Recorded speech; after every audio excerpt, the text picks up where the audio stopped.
இடத்த வந்து தேர்வு செய்யணும். நீங்கள் இடத்தேர்வுக்கு எந்த அளவுக்கு நம்ம முக்கியத்துவம் கொடுக்குறோமோ அதே அளவுக்கு வந்து வாட்டர் ஃபெசிலிட்டி தண்ணி தேர்வுக்கும் நம்ம முக்கியத்துவம் கொடுக்கணும். ஓகே, கண்டிப்பாக பன்றிப்பண்ணை அமைக்கிறப்போ அங்கே வந்து 100% தண்ணி சௌகரியம் நல்லாவே இருக்கணும். அப்புறம் அது வந்து ஒரு மேடான பகுதியாக இருக்கணும்.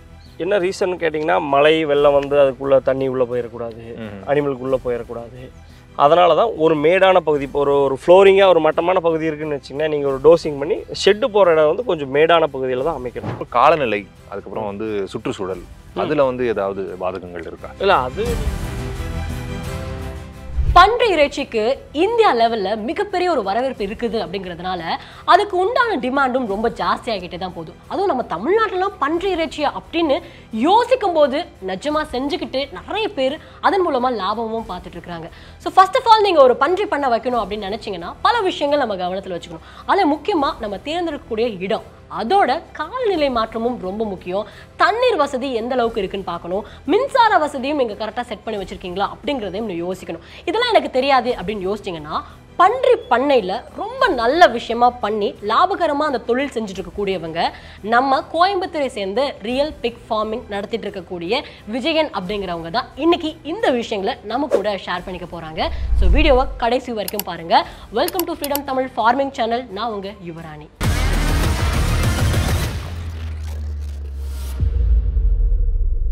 இப்போது பன்றி பண்ணை பொறுத்தளவுக்கு இடத்தேர்வுங்கிறது ரொம்ப முக்கியமானது. பொதுவாக நீங்கள் வந்து என்னென்னா, சிட்டிலேருந்து அவுட்டர் ஒரு ஒரு அண்டர் சிட்டிக்கு வெளியே வந்துடணும். ஒரு வில்லேஜாக கிராமமாக இருக்கீங்கன்னா அந்த கிராமத்துலேருந்து ஒரு ஒதுக்குப்புறமான இடம். என்ன காரணம்னு கேட்டிங்கன்னா, பன்றினாலே ஒரு அருவருப்புங்கிறது மக்கள் மத்தியில் வந்து பெருவலாக இருக்குது.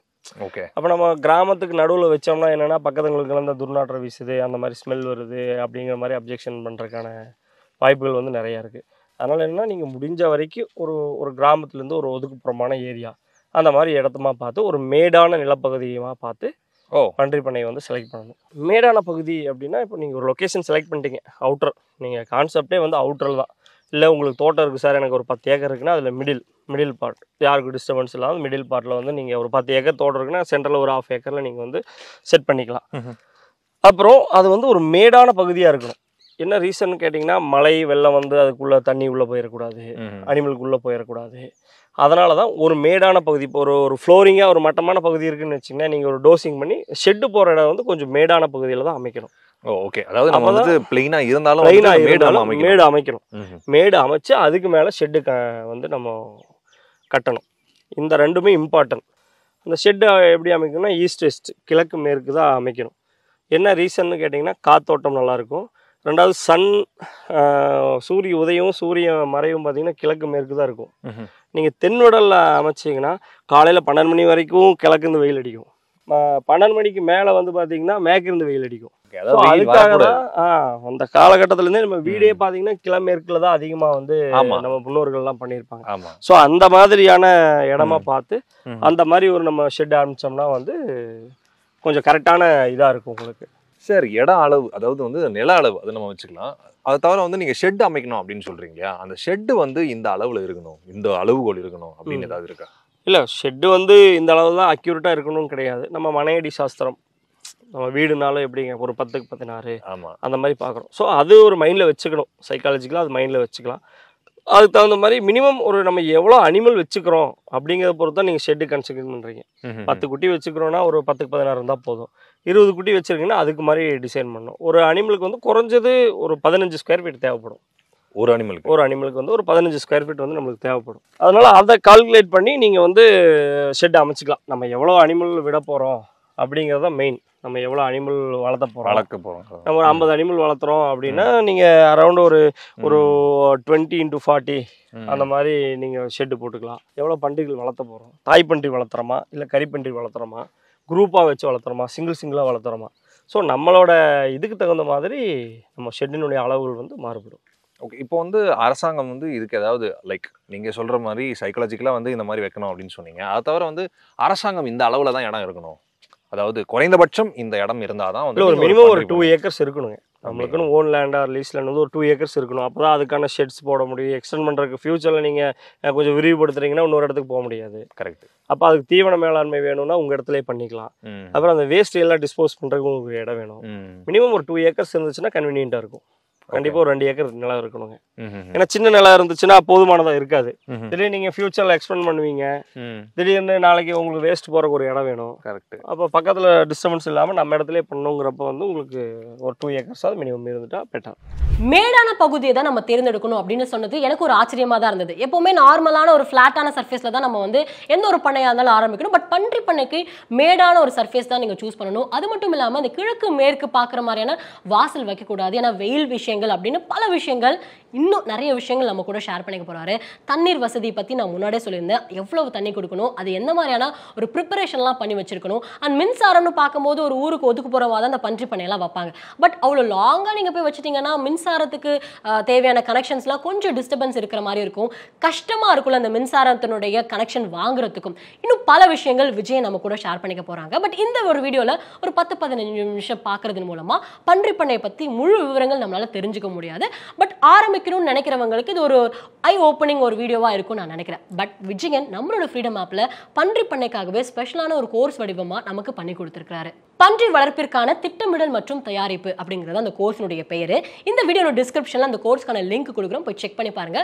பட் அதுக்கு முன்னாடி இந்த வீடியோவை கடைசி வரைக்கும் பார்த்துட்டு வந்துடலாம். இப்போ வந்துட்டு இந்த இடத்த தேர்வு செய்யறப்போ வந்து அது பிளெயினா இருக்கணும், மேடா இருக்கணும், அது ஒண்ணு. அதுக்கப்புறம் காலநிலை, அதுக்கப்புறம் வந்து சுற்றுச்சூழல், அதுல வந்து ஏதாவது பாதகங்கள் இருக்கா? இல்லை, அது நீங்கள் எல்லா சூழ்நிலையும் தமிழ்நாட்டு பொறுத்தளவுக்கு அப்படி ஒன்றும் பெரிய இதெல்லாம் கிடையாதுங்க.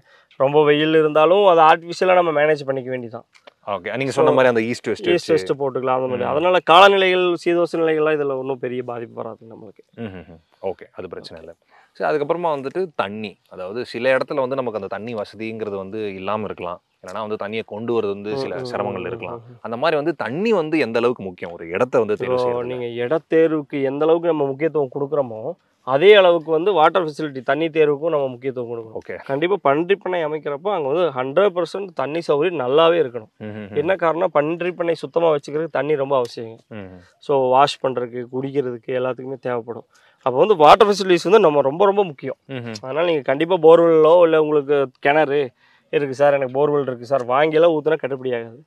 அதனால் கண்டிப்பாக உங்கள் லேண்ட்லேயே தண்ணி இருக்கணும். ஃப்ரீ கரண்ட்டில் ஃப்ரீ அக்ரி லைன் இருந்துச்சுன்னா தான் நம்மளுக்கு கட்டுப்படி ஆகும். ஓகே, ஸோ இடம் தேர்வு செய்யறப்போ வந்து தண்ணீர் சௌகரியம் ரொம்பவே வேணும், ரொம்ப அவசியம் அது. ஓகே சார், இப்போ வந்து தண்ணி பற்றி சொல்கிறீங்க, தண்ணி அவசியம் அப்படின்னு சொல்லிட்டு. இப்போ வந்து தண்ணி வந்து கிணறு இருந்தாலும் நமக்கு வந்து இந்த போர்வெல், அதாவது வந்து மோட்டர் போடுறது வந்து அவசியம். ஸோ அதுக்கு வந்து கரண்ட் கண்டிப்பாக தேவை. அதுக்கப்புறம் உள்ள ஷெட் அமைக்கணும்னா அதுக்கும் ஏதாவது கரண்ட் தேவைப்படும் இல்லையா?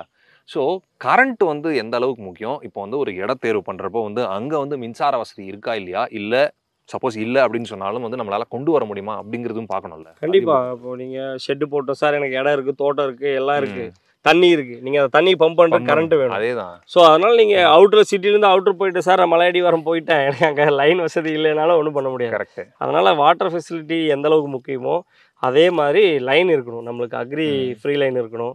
அதுலேருந்து கமர்ஷியல் லைன் நம்ம தனியாக எடுத்தா பண்ணணும். ஏன்னா இது கமர்ஷியல் ஓரியன்ட் பிஸ்னஸ் தாங்க. அக்ரி சார்ந்த தொழில், விவசாயம் சார்ந்த தொழில் தான். அப்படிங்கிறப்போ இது வந்து நம்ம கமர்ஷியல் லைன் தான் இப்போ வரைக்கும் அலாட் பண்ணிக்காங்க. ஃப்ரீ லைனில் வந்து இது யூஸ் பண்ண முடியாது. ஓ சரி. அதற்கான வழிமுறைகள் இன்னும் அரசாங்கத்திலேருந்து வரல. அதனால் நீங்கள் அப்படி இருக்கிறப்போ நீங்கள் கமர்ஷியல் லைனை எடுத்து தான் ஆகணும். ஸோ அப்போ கரண்ட் வசதி இருக்கணும், கரண்ட் எடுக்கிறதுக்கு லைன் இருக்கணும் பக்கத்தில். ஸோ இந்த ஃபெசிலிட்டிஸ் எல்லாம் இருக்கிற மாதிரி இடத்தையும் பார்க்கணும். சப்போஸ் இல்லைன்னு சொன்னால் நம்ம பக்கத்தில் அந்த இபி அவங்க கிட்ட கேட்டு வர முடியுமா அப்படிங்கிறத கேட்டு எல்லாம் பண்ணிட்டு தான் நம்ம ஃபர்தராக ஷெட் அமைக்கிறதுக்கே போகணும். ஏன்னா இதெல்லாம் அடிப்படை தேவைகள். இந்த ஷெட்டு போடுறதுக்கான அடிப்படை, பன்றி பண்ணை வைப்பதற்கு அடிப்படை தேவைகள் இந்த 3 விஷயம் தான். இட மேலாண்மை, தண்ணீர் வசதி, கரண்ட் வசதி. இந்த 3 இருந்ததுனா தான் நம்மளால ஃபர்ஸ்ட் ஷெட்டே போட முடியும். அதுக்கப்புறம் தான் நம்ம எந்த அளவுல போடுறோம் அதெல்லாம் செகண்டரி தான். அதனால இது ரொம்ப அடிப்படையான விஷயம். ஓகே, கரண்ட் பத்தி இன்னொரு கேள்வி இருக்கு. எந்த அளவுக்கு நமக்கு கரண்ட் பவர் வந்து இப்போ நம்மளுக்கு மினிமம் பாத்தீங்கன்னா ஒரு 5 HP லைனா தேவைப்படும். 2 ஃபேஸ் 3 ஃபேஸ். ஏன்னா இப்போ அக்ரி லைனில் வந்து 2 ஃபேஸ் 3 ஃபேஸ் தான் ஃப்ரீ லைன் இருக்குது.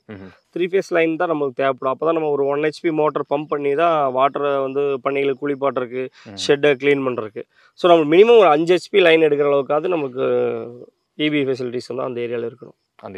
கண்டிப்பாக 5 HP வேணும். அதே மாதிரி தண்ணியோட அளவு வந்து ஒரு நாளைக்கு பார்த்தீங்கன்னா குறைஞ்சது ஒரு நம்ம எவ்வளோ அனிமல் வச்சுக்கிறோங்கிறத பொறுத்து நீங்கள் ஒரு 50 அனிமல் வச்சுருக்கீங்கன்னு வச்சுங்களேன், குறைஞ்சது ஒரு நாளைக்கு ஒரு 5000 லிட்டர் தண்ணி கண்டிப்பாக செலவாகும். ஸோ இதெல்லாம் வந்து அடிப்படையான தேவை. ஏன்னா இதெல்லாம் இருந்தால் தான் நம்ம வந்து அங்கே ஷெட்டு போட்டு அனிமல் வச்சு மெயின்டைன் பண்ண முடியும் சார். இதெல்லாம் இல்லை நான் எல்லாமே விலைக்கு வாங்கணும்னா அது கட்டுப்படி ஆகாது. டெய்லி 5000 லிட்டர்லாம் எங்கேயும் வாங்க முடியாது.